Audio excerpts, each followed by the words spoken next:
malá rekapitulácia, čo som nabrúsal za posledný deň. Všetky nožíky, okrem tohto, som robil len na diamante. Tento som ešte aj dobrúsal, lebo mal veľké vyhnutie a taký zubok.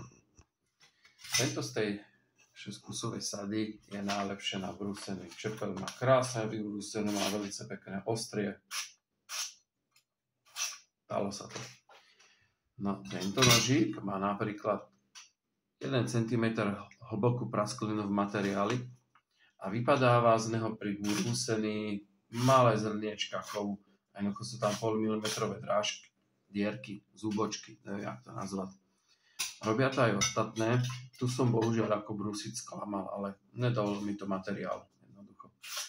Ale nožíky majú nejakú tú ostrosť, určite porobia veľa roboty, ale treba to zase brať, aká je tá nákupná cena. Malý, šikovný, nerezový nožiček v každej druhej domácnosti je na Slovensku. Ten tiež porobí veľa práce v kuchyni. Veľký nerezový nôž Tesco má Home Profi.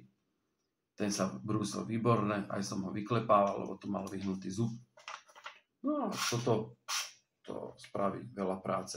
Takáto pekná veľká vyskakovačka s poistkou.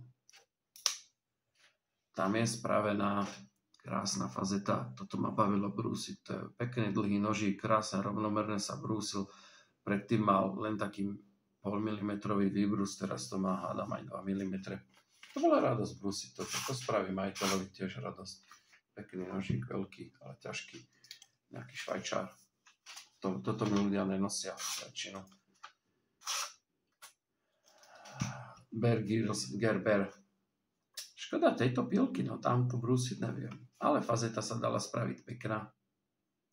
Nožík dostal peknú ostrosť. A ďalej máme túto nádheru domácu, čo si pán majiteľ vyrobil sám. Tam sa dala spraviť krásna fazeta. To bolo radosť brúsiť toto. A ešte keď to je vlastnoručný výrobek, tak toto mám rád. No a potom tu máme tohto obra. To bolo také trošku, že ako na to. Táto časť sa dala spraviť na diamante v pohode, ale táto časť je tu opačný oblúk. Takto som spravil na lacnej brúske pásovej na balkóne. Ja nebudem testovať. Nožík je pekný, zaujímavý, ale ťažko použiteľný. Takže máme nabrúsené